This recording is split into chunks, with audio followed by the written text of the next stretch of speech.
I'm a survivor of the bomb, and I was quite badly injured, but I lost my 2 friends. This is Jonathan Ganesh, one of the survivors of the Docklands bombing.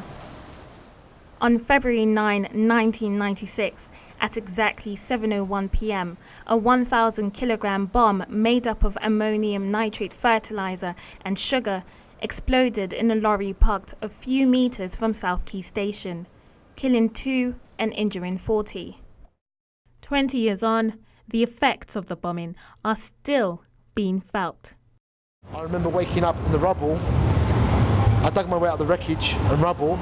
It was complete darkness, but you could still see, I think there was moonlight, but there's still dust in the air, and I was wondering where everything had gone.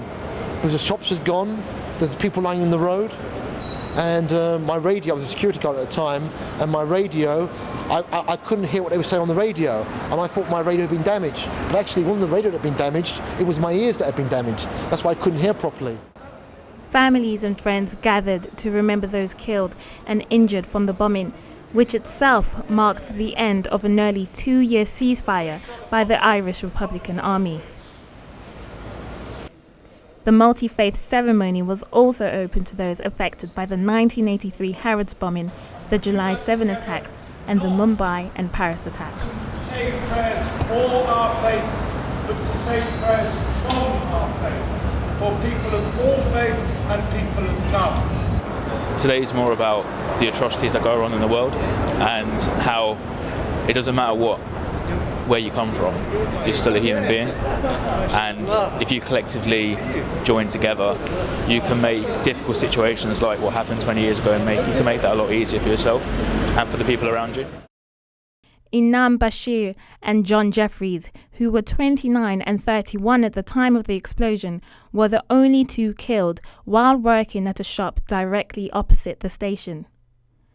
James McArdle was convicted of conspiracy to cause explosions in 1998, but was released a mere 2 years later under the Good Friday Agreement. The family still feel hurt. Bring them back and serve your time, because at the end of the day it's very difficult for us as victims to accept our killers walking free and we're still suffering. Michelle? The release of doves at the memorial was a symbol of peace and of a desire to end all terrorist violence. In memory of my friends Inam and JJ and all victims of terrorism who have suffered throughout the world, and I hope as it travels is send a message of peace and hope to all humanity. Simisola Jasmine Jolaoso, ELL+, Canary Wharf.